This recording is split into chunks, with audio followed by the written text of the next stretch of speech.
Je dirais que maman Bernadette ici ce matin.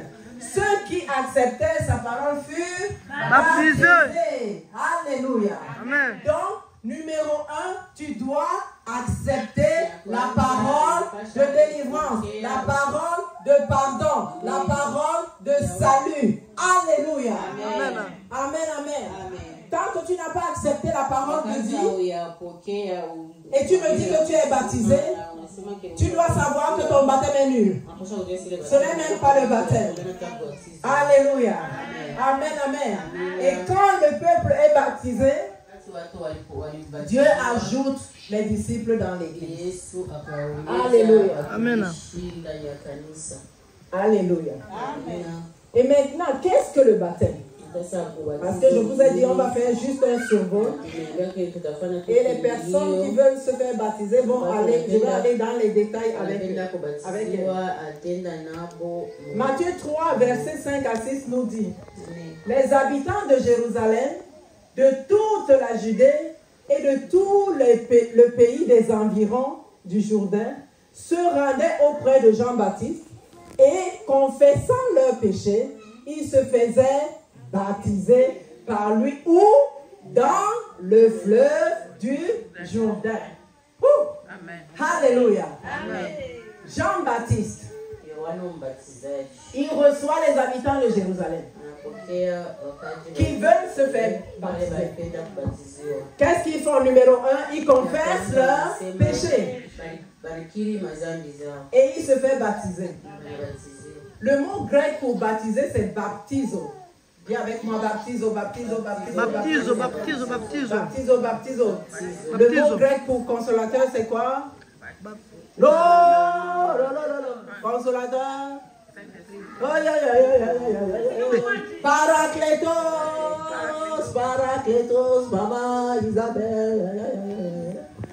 Le mot baptizo en grec veut dire immerger, plonger, purifier en plongeant ou submergeant, rendre pur avec l'eau, laver ou se laver. Qui a compris baptizo? Baptizo veut dire immerger, plonger, purifier en plongeant. Regarde alors, si on doit lire à nouveau le verset 6, on le lirait comme ceci. Et confessant leur péché, ils se faisaient laver, ils se faisaient submerger, ils se faisaient plonger par lui ou dans le fleuve du... Alléluia. Ça veut dire quoi? Ça veut dire que le baptême, c'est comment? C'est... Amen, amen, amen. Amen. Marc 16, verset 16. C'est Christ lui-même qui parle, ressuscité. Il dit, celui qui croira et qui sera baptisé sera sauvé. Mais celui qui ne croira pas sera condamné. Alléluia. Amen, amen. Qu'est-ce que Jésus est en train de dire ici? Il est en train de montrer l'importance, les critères. Pour que tu te fasses baptiser, tu vois ce qui vient avant? Croire.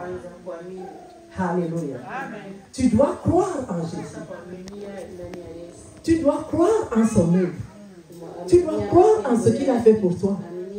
Si tu ne crois pas en Jésus, si tu ne l'as jamais confessé, et tu ne le crois pas dans ton cœur, et tu ne le confesses pas de ta bouche, tu ne pourras pas être baptisé. Alléluia. Et tu ne seras pas sauvé. Unaweza, unaweza Bwana. Unaweza, unaweza Bwana. Unaweza, unaweza, unaweza, unaweza Bwana. Unaweza, unaweza Bwana. Tu as intérêt à être uni à Christ. Alléluia. Alléluia. Amen. Donc je voudrais que tu prennes cette définition. Vous qui avez les téléphones, tout le monde, vous pouvez prendre ça. Le baptême d'eau. Le baptême